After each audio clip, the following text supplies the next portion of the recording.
استغفار جہاں گناہوں کی معافی ہے نا، وہاں یہ بہت سارے مسائل کے حل کی کنجی بھی ہے.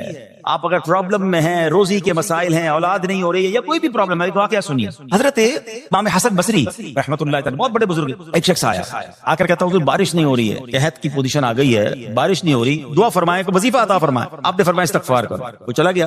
اچھا ایک بزرگ بیٹھے تھے ان کے پاس، حضرت ربیع بن صبیح رحمۃ اللہ، وہ دیکھ رہے تھے. دوسرا بندہ آیا کہتا حضور تنگ دستی ہے، کاروبار میں ڈاؤن ہے، رزق میں تنگی ہے. آپ نے فرمایا استغفار کرو. تیسرا شخص آیا کہتا حضور اولاد نہیں ہو رہی ہے، حصول اولاد کے لیے وظیفہ لینا ہے، فرمایا استغفار کرو. چوتھا بندہ وہ کہتا کہ حضور میرے باغ میں فصلوں میں پیداوار کی کمی ہے، فرمایا استغفار کرو.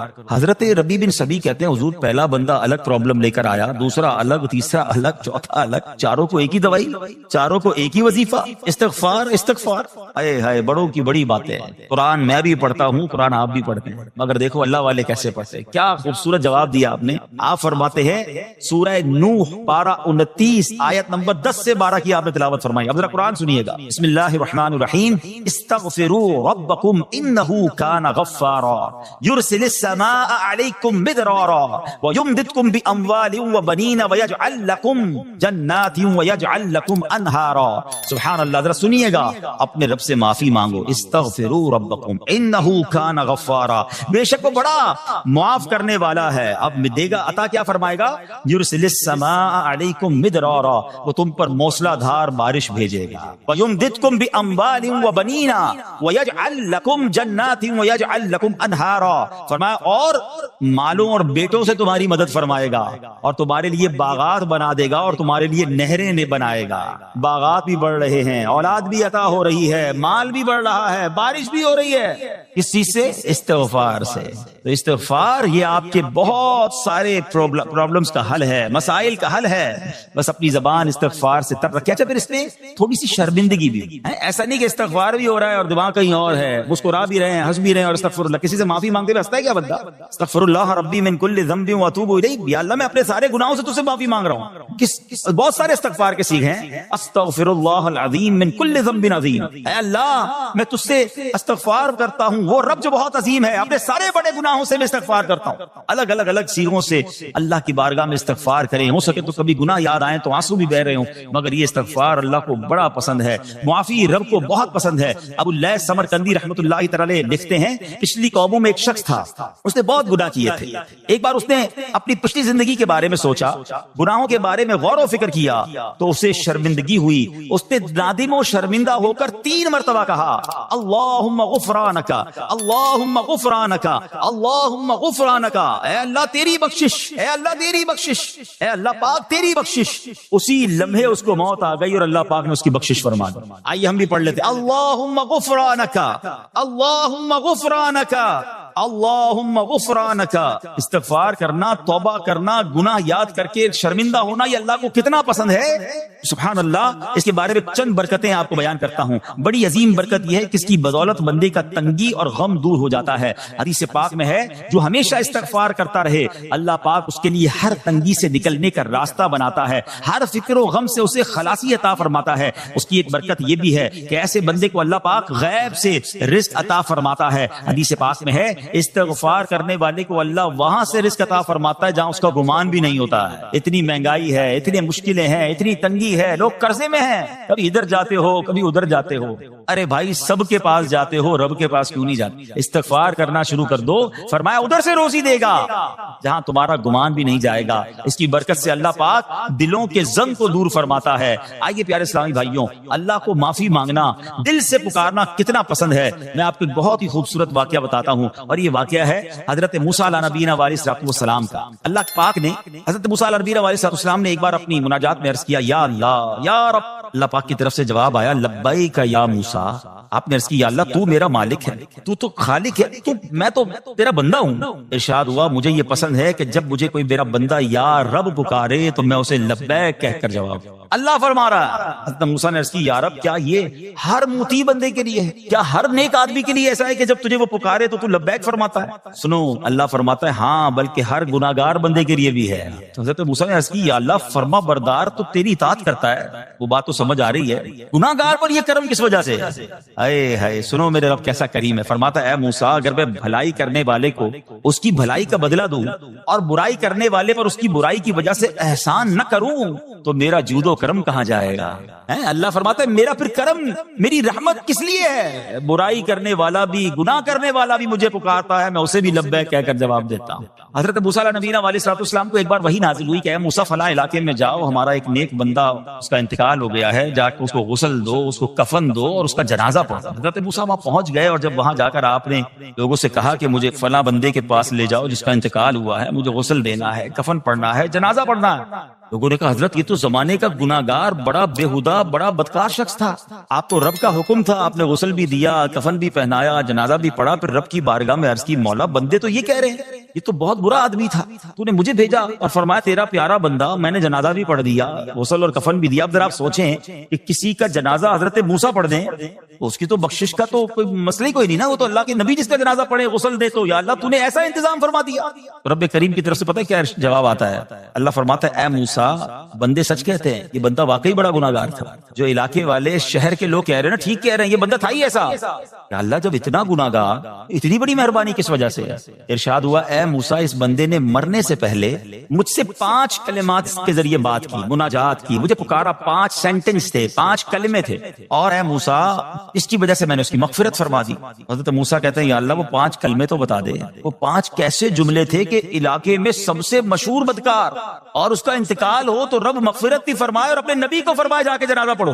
تو آپ نے کہا یا اللہ وہ 5 کلمات بتا دے. اب ذرا یہ 5 کلمات سنیے گا. ایکچولی جو بات سمجھنی ہے نا، استغفار ہے کیا، معافی مانگنا ہے کیا، توبہ کیا ہے. اللہ فرماتا نا کہ ہم نے سنا کہ جو بندہ اللہ سے استغفار کرتا ہے اللہ اسے دیکھ کر مسکراتا ہے. اس کی وجہ یہ کہ بندہ رب کی بارگاہ میں اپنے آپ کو سرنڈر کرتا ہے، اپنے گناہ یاد کرتا ہے، اپنی کم مائگی کا اظہار کرتا ہے. وہ کہتا ہے نا الندم التوبہ، شرمندگی توبہ ہے. شرمندہ ہو جائے نا انسان. دنیا میں پتہ کیا معاملہ ہے، ہم کسی عدالت میں جا کر کہہ دیں ہم نے جرم کیا ہے، اقبال جرم، ٹھیک ہے، تو کیا ہوتا ہے جج کہتا ہے پھر اس کو گرفتار کرو اور سزا سناؤ. بندہ خود ہی مان رہا ہے، گواہوں کی ضرورت کیا ہے. دنیا کی عدالت میں اقبال جرم پر سزا ملتی ہے. میرے رب کی رحمت کی عدالت دیکھو، بندہ وہاں جا کر اقبال جرم کر لے، شرمندہ ہو جائے، معافی مانگ لے، اللہ اس کے سارے گناہ معاف فرما دیتا ہے. یہ فرق ہے دنیا والوں میں اور رب کی عدالت میں. سبحان اللہ. وہ حضرت موسیٰ کہتے ہیں یا اللہ وہ 5 کلمے بتا، اور بتائے گئے تو وہ 5 کلمے سنیے گا ذرا. وہ بندہ کہتا ہے مرنے سے پہلے اے رب تو جانتا ہے میں نیکوں سے محبت کرتا ہوں اگرچہ خود نیک نہیں ہوں. یا رب تو جانتا ہے میں فاسقوں سے بغض رکھتا ہوں اگرچہ میں خود فاسق ہوں. سمجھ رہے ہیں بات؟ اللہ نیکوں سے پیار کرتا ہوں، مجھے پتا ہے میں خود نیک نہیں ہوں. میں گناہ گاروں سے نفرت کرتا ہوں حالانکہ میں خود بھی گناہ گار ہوں. کہیں بھی اپنی بڑائی نہیں ہے، میں گناہ گار، میں بدکار، مگر اللہ میں پیار کرتا ہوں نیک لوگوں سے. تیسرا جملہ کیا تھا؟ یا رب اگر مجھے معلوم ہو جائے کہ میرے جنت میں داخل ہونے سے تیری ملکیت میں کوئی کمی آ جائے گی تو اللہ میں تجھ سے پھر جنت کا سوال کرنا چھوڑ دوں گا. مجھے یہ پتا ہے یا اللہ تو نے مجھے جنت میں داخل کیا نا، تیری جنت میں کوئی کمی نہیں آئے گی، بہت بڑی ہے، اب مجھے داخل بھی کرنے سے تیرا کچھ نہیں جائے گا. اگر کچھ جاتا ہوتا تو یا اللہ میں جنت تیرے سے مانگنا چھوڑ دیتا. چوتھا جملہ کیا ہے؟ اے رب اگر مجھے معلوم ہو جائے کہ مجھے جہنم میں داخل کرنے سے تیری ملکیت میں اضافہ ہو جائے گا تو میں پھر جہنم سے پناہ نہیں مانگوں گا. یعنی اگر تو تیرے ملک میں تیری شان میں اضافہ ہو رہا ہے مجھے جہنم میں ڈالنے سے، پھر تو میں نہیں کہوں گا تجھے کہ جہنم سے نکال. مگر مجھے پتا ہے تو پہلے ہی مالک ہے، تو پہلے ہی خالق ہے، سب کچھ تیرا ہے، مجھے جہنم میں ڈالنے سے تیری کوئی ملکیت میں اضافہ نہیں ہونا. اور آخری بات کیا کہتا ہے؟ یا رب اگر تو مجھ پر رحم نہ کرے گا تو پھر کون کرے. اللہ فرماتا ہے اے موسیٰ میں نے اس پر رحم کیا، یہ میرے کرم کے لائق تھا، میرے کرم کے لائق نہیں تھا کہ میں اسے ناکام لوٹا دیتا. جب اس نے یہ کلمات کہے تو میں نے اسے درگزر فرمایا، اس کی مغفرت فرما دی، اور میں ہی بخشنے والا مہربان. اے میرے پیارے اسلامی بھائیوں، آج وہ کام سیکھ کے جانا ہے، سمجھ کے جانا ہے، جس کو جو بندہ کرتا ہے تو رب کی رحمت گویا مسکراتی ہے. وہ یہ ہے کہ اللہ سے معافی مانگتے رہیں، استغفار کرتے رہیں، اللہ کو راضی کرنے کی کوشش کرتے رہیں، اپنے گناہوں پر ندامت رکھیں. کہ جو معافی مانگتا ہے نا اللہ اسے بہت پسند فرماتا ہے. حدیث پاک میں آتا ہے التائب من الذنب کمن لا ذنب له، گناہوں سے توبہ کرنے والا ایسا ہے جیسا اس نے گناہ کیا ہی نہیں ہے. اچھا اب ایک اور بہت پیارا عمل جس کو دیکھ کر اللہ مسکراتا ہے، وہی میں نے جو تفسیر بتائی کہ اللہ کی رحمت راضی ہو جاتی ہے اور اللہ کی رحمت برستی ہے، رب راضی ہو جاتا ہے۔ نبی پاک علیہ الصلوۃ والسلام نے فرمایا 3 بندے ہیں اللہ پاک انہیں دیکھ کر مسکراتا اور کیا ہوتا ہے، فرمایا اور بہت خوش ہوتا ہے۔ اب وہ 3 بندے کون سے ہیں چیک کر لیں ہم ان میں ہیں کہ نہیں۔ فرمایا نمبر 1 وہ بندہ جو رات کو اٹھے، بستر چھوڑے، اچھی طرح وضو کرے، پھر نماز پڑھنے کھڑا ہو جائے، اسے دیکھ کر اللہ پاک فرشتوں سے فرماتا ہے اے فرشتوں بتاؤ میرے بندے کو نیکی پر کس نے اکسایا ہے؟ فرشتے عرض کرتے ہیں مولا تو بہتر جانتا ہے۔ اللہ پاک فرماتا ہے ہاں میں جانتا ہوں مگر تم مجھے بتاؤ۔ فرشتے عرض کرتے ہیں اے مالک کریم تو نے اسے ایک چیز یعنی جہنم کا خوف دیا ہے، یہ اس سے ڈرتا ہے۔ اے اللہ تو نے ان کو ایک چیز جنت کی امید دلائی ہے، یہ اس کی امید رکھتا ہے۔ اے اللہ یہی خوف اور امید ہے جس نے اسے رات کی نیند قربان کر کے تیرے حضور کھڑے ہونے پر ابھارا ہے۔ اب اللہ پاک فرماتا ہے اے فرشتوں گواہ ہو جاؤ یہ جس چیز سے ڈرتا ہے یعنی جہنم سے ڈرتا ہے، میں نے اپنے اس بندے کو اس سے امن بخشا، اور جس کی امید رکھتا ہے یعنی جنت کی، میں نے جنت اس پر واجب کر دی۔ رات اٹھ کر جب دنیا سوئی ہو بندہ اٹھ کر تہجد کی نماز ادا کرے، اللہ کی بارگاہ میں آنسو بہائے، اللہ فرشتوں کے سامنے گویا فخر فرماتا۔ دوسرے نمبر پر سنو، فرمایا دوسرا وہ شخص جو حق کو باطل کی لڑائی میں شریک ہوا، ثابت قدم رہا یہاں تک کہ شہید ہو گیا، یا اللہ پاک نے اسے فتح عطا فرمائی، اللہ اس بندے کو دیکھ کر بھی مسکراتا ہے۔ جہاد کرنے والے مجاہدین یا تو شہید ہو جائیں یا غازی ہو کر لوٹے اللہ کی رضا کے لیے، اللہ کی رحمت ان پر بھی چھما چھم برستی ہے۔ اور تیسرے نمبر پر فرمایا تیسرا وہ بندہ جو رات کو سفر کرتا ہے، یہاں تک کہ رات کے آخری حصے میں جب کہیں ٹھہرتا ہے تو اس کے ساتھ والے سو جاتے ہیں مگر وہ کھڑا ہو کر نماز پڑھنے لگتا ہے، اس بندے کو دیکھ کر بھی اللہ پاک مسکراتا ہے۔ اجتماعی عبادت کے بڑے فائدے ہیں، اجتماع میں آنا، محفل میں آنا، دعا میں شرکت کرنا بہت اچھی بات، مگر اپنی عادت ایسے بھی بنائیں کہ کچھ عبادتیں ایسی کریں کہ میں جانوں اور رب جانوں۔ یہ جو رات اٹھ کر دعا کا لطف ہے، رات اٹھ کر جو نماز پڑھنے کا لطف ہے نا، جب ساری دنیا سو رہی ہے اور بندہ اپنے رب کی بارگاہ میں حاضر ہے۔ علماء کہتے ہیں دن کے نوافل کے مقابلے میں رات کے نوافل افضل ہیں، کیونکہ رات سکون ہوتا ہے، رات رکعت قلبی ملتی ہے، سبحان اللہ، رحمت الہی چھما چھم برستی ہے۔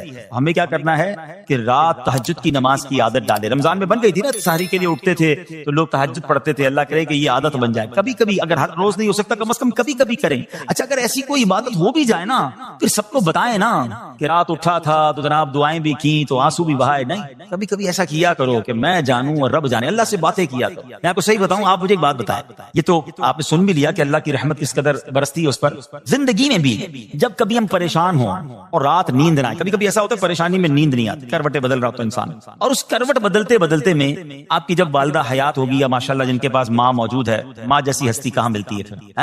ایک بار اور سن لو، دنیا کی بہت ساری چیزیں میرے اور آپ کے پاس ہیں جو ریپلیسیبل ہیں، جو بدلی جا سکتی ہیں۔ موبائل فون لیتے ہیں بڑی خوشی سے لیتے ہیں مگر نیا ماڈل آتا ہے تو لوگ بدل لیتے ہیں، سواری لیتے ہیں بڑی خوشی ہوتی ہے مگر جب نئی سواری آتی ہے تو ریپلیس بدل دیتے ہیں، ماڈل نیا آ گیا بھائی اب وہ پرانی لگتی ہے۔ مگر یاد رکھو ماں باپ چلے جائیں نا اس کے بعد ماں باپ دوبارہ نہیں ملتے، ان کا کوئی نیا ورژن یا نیا ماڈل نہیں ہے تو ان کی قدر کر لو، ان کی دعائیں لے لو۔ تو بہرحال آپ کبھی کبھی تکلیف میں ایسا ہوا ہو کہ رات کو نیند نہ آئی ہو، بے قرار ہو کر ماں کے پاس گیا آنکھوں میں آنسو لے کر کہ ماں میں پریشان ہوں، بیمار ہوں یا قرضے میں ہوں یا فلاں پرابلم ہے، ماں نے کیا کیا تھا؟ کروٹ بدل کر سو گئی تھی کہ بیٹا تو جان تیرا کام جانے، یا ماں خود بھی بیدار ہو گئی، سینے لگایا اور دعا کرنا شروع کر دی؟ بھائی ہم روئے تو ماں بھی روئی، یہ ہے نا ماں۔ میری تکلیف ایسا لگتا ہے کہ مجھے کبھی کبھی یہ فیصلہ کرنا مشکل ہوتا تھا کہ تکلیف مجھے زیادہ ہوتی ہے میری تکلیف میں یا میری والدہ کو زیادہ ہوتی ہے؟ بیمار میں ہوں تکلیف اسے ہے، یہ رشتہ کہاں ملتا ہے؟ مگر مجھے ایک بات بتاؤ، جب میری تکلیف پر رات نیند چھوڑ کر بستر چھوڑ کر میں ماں کے پاس گیا، ماں نے سینے لگایا، تو اگر میں اپنا بستر چھوڑ کر آنکھوں میں آنسو لیے میری ماں سے مجھے کہیں زیادہ پیار کرنے والے رب کی بارگاہ میں چلا گیا تو اس کی رحمت کیا مجھے مایوس کر دے گی؟ میری ماں کے دل میں جو ممتا ہے نا وہ بھی میرے رب نے ڈالی ہے، تو رب کی رحمت کتنی ہوگی؟ تو کبھی کبھی اللہ کی بارگاہ میں رات کے اس پہر حاضر ہوا کرو، جو پرابلم ہے آپ کی، جو مشکل ہے آپ کی، آپ یقین کریں آپ اللہ کی بارگاہ میں تہجد کے وقت رات کے آخری پہر آنسو بہائیں، دعائیں کریں، نوافل پڑھیں، پھر دیکھیے آپ کے دل کو تسلی کیسے ہوتی ہے، آپ کا ایمان تازہ ہو جائے گا اور آپ نے دیکھا کہ ایسے وقت عبادت کرنے والوں سے رب کتنا راضی ہوتا ہے۔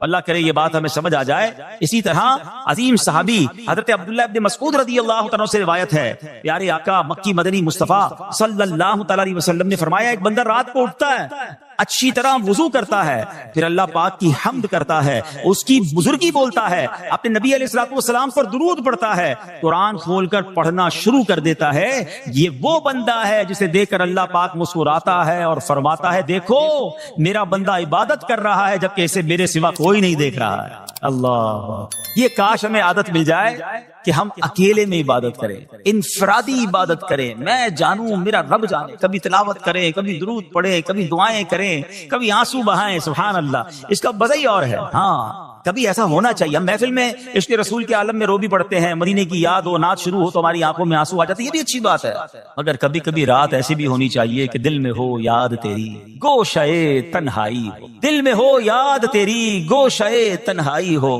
پھر تو خلوت میں عجب انجمن آرائی ہو۔ کبھی زندگی میں ایسی راتیں بھی آنی چاہیے، وہ ہے نا، جاگ اٹھا اشکوں کا مقدر، عشق نبی میں روتے روتے کیسی گزری رات نہ پوچھو۔ کبھی کبھی ایسی رات بھی گزرنی چاہیے کہ آقا کی یاد میں آنسو بہ رہے ہوں، مدینے کی یاد میں، گھر والوں کو بھی پتہ نہ چلے، ہلکی ہلکی آواز میں کبھی نعت شریف لگا لیا کریں، کبھی مناجات لگا لیا کریں، ہم پتہ نہیں کیا دیکھتے دیکھتے سوتے ہیں۔ کاش انہی تصورات میں آنکھیں بند ہوں کہ میں سو جاؤں یا مصطفیٰ کہتے کہتے، میں سو جاؤں یا مصطفیٰ کہتے کہتے، کھلے آنکھ صلی علی کہتے کہتے۔ جو مدینے کے تصور میں سوتے ہیں نا پھر خواب میں زیارت بھی کر لیتے ہیں۔ خواب کا ایک فینومینا یہ بھی ہے، آپ جس چیز کے بارے میں سوچتے ہوئے سوتے ہیں نا عموماً گندی باتیں دیکھ کر، گندی چیزیں دیکھ کر سوتے ہیں، پھر ایسے ڈراؤنے خواب بھی آتے ہیں، انہیں ٹینشن بھی آتی ہے، فلموں میں بھی ماردار دیکھی، خواب میں بھی لڑائی جھگڑے دیکھ رہے ہیں۔ جو مدینے کی یادوں میں سو رہا ہے، جو باوضو سو رہا ہے، جو اللہ کا ذکر کر کے سو رہا ہے، جو نوافل پڑھ کے سو رہا ہے، پھر دیکھو خواب میں بھی کہاں کہاں کی سیر کرے گا انشاءاللہ۔ تو اپنی خلوتوں کو اچھا کریں، اپنے اکیلے وقت کو بھی خوبصورت کریں، آنسو بہائیں، اور سبحان اللہ تہجد پڑھنے والوں کے چہروں پر نور بھی آ جاتا ہے، ہاں یہ ایک الگ نعمت انہیں ملتی ہے، اللہ نصیب فرما دے۔ اچھا ایک اور خوبصورت کام ہے، اللہ کریم دل دیکھ کر مسکراتا ہے۔ فرمایا حضرت ابو سعید خدری رضی اللہ عنہ فرماتے ہیں، رسول ذیشان مکی مدنی سلطان صلی اللہ تعالی علیہ وسلم نے فرمایا 3 بندوں کو دیکھ کر اللہ پاک مسکراتا ہے، وہ قوم جو نماز میں صفیں سیدھی کرتی ہے، اور وہ بندہ جو اللہ پاک کی راہ میں جہاد کرتا ہے، تیسرا وہ بندہ جو رات کے اندھیرے میں عبادت کرتا ہے، انہیں دیکھ کر اللہ پاک مسکراتا ہے۔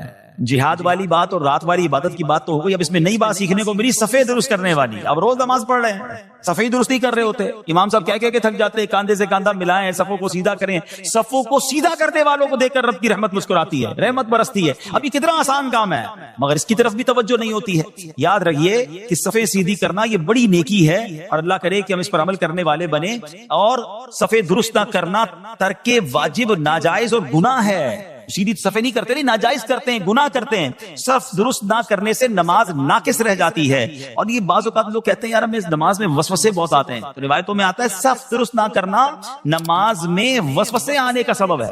صفیں ٹھیک نہیں ہوں گی نا، عجیب عجیب سی باتیں دماغ میں آئیں گی۔ کیوں؟ حدیث پاک میں آتا ہے شیطان تمہارے درمیان بھیڑ کے بچے کی طرح گھس جاتا ہے، شیطان صفوں میں گھس جاتا ہے۔ صف سیدھی نہ کرنے میں چہرہ بگڑنے کا اندیشہ ہے۔ اے ہائے، اب ذرا غور کر لیجیے یہ کتنا ضروری ہے۔ قرآن کریم میں ایک سورت ہے سورہ صافات، اس مبارک سورت کی پہلی آیت میں اللہ پاک نے فرمایا بَالصَّافَّاتِ صَفًّا، ان کی قسم جو باقاعدہ صفیں باندھے ہوئے ہیں۔ حضرت عبداللہ بن مسعود فرماتے ہیں یہاں صفیں باندھنے والوں سے مراد فرشتے ہیں۔ حضرت جابر بن سمرہ رضی اللہ تعالیٰ عنہ فرماتے ہیں ایک دن پیارے آقا مکی مدنی مصطفیٰ صلی اللہ تعالیٰ علیہ وسلم تشریف لائے اور فرمایا تم ایسے صف کیوں نہیں بناتے جیسے فرشتے صفیں بناتے ہیں؟ ہم نے عرض کی یا رسول اللہ صلی اللہ تعالیٰ علیہ وسلم فرشتے کیسے صف بناتے ہیں؟ فرمایا پہلے اگلی صف مکمل کرتے ہیں اور خوب مل کر کھڑے ہوتے ہیں۔ سبحان اللہ، مبارک ہو مسلمانوں کو جو صفیں سیدھی کرتے ہیں، اچھی طرح کاندھے سے کاندھا ملاتے ہیں، گویا یہ فرشتوں کا کام کر رہے ہیں، فرشتوں والا کام کر رہے ہیں۔ تفسیر طبی میں ہے فاروق اعظم رضی اللہ عنہ کا یہ معمول تھا، جب نماز پڑھانے لگتے تو نمازیوں کو فرماتے صفیں سیدھی کر لو، اے فلاں ذرا آگے ہو جاؤ، اے فلاں ذرا پیچھے ہو جاؤ، پھر فرماتے بے شک اللہ پاک تمہیں فرشتوں کی طرح دیکھنا پسند فرماتا ہے۔ تو صفیں سیدھی رکھنا یہ فرشتوں کا انداز ہے، اور اللہ کی رحمت خوب برستی ہے، گویا رب مسکراتا ہے انہیں دیکھ کر۔ تو اے میرے پیارے اسلامی بھائیوں، اور بھی بہت سارے کام ہیں جس کو دیکھ کر، جن کو کرنے سے اللہ کی رحمت چھما چھم برستی ہے۔ مسلمانوں کی پیاری امی جان حضرت عائشہ صدیقہ طیبہ طاہرہ رضی اللہ تعالی عنہا سے روایت ہے، رسول رحمت شفیع امت صلی اللہ تعالی علیہ وآلہ وسلم نے فرمایا جب بندہ مجھ پر درود پاک پڑھتا ہے تو اس کی برکت سے ایک فرشتہ اللہ پاک کی بارگاہ میں حاضر ہوتا ہے. اس فرشتے کے لیے حکم ہوتا ہے کہ اسے میرے بندے کی قبر کے پاس لے جاؤ تاکہ یہ میرے بندے کے لیے مغفرت کی دعا کرتا رہے اور میرے بندے کی آنکھیں ٹھنڈی ہوتی رہیں. ذات والا پہ بار بار درود، ذات والا پہ بار بار درود، بار بار اور بے شمار درود. قبر بے خوب کام آتی ہے، بے قصوں کی ہے یار غار درود. صلو علی الحبیب صلی اللہ تعالی علی محمد صلی اللہ علیہ وسلم. پیارے پیارے اسلامی بھائیوں، کچھ دنوں پہلے ہی کی بات ہے، ایک شور اٹھا کہ ماہ رمضان کا چاند نظر آ گیا، اور جیسے ہی رمضان آیا مسجدوں کی رونقیں بڑھ گئیں، نمازیوں کی تعداد بڑھ گئی. ایک عجب سما تھا سحری کا، ایک روحانی منظر تھا افطار کا.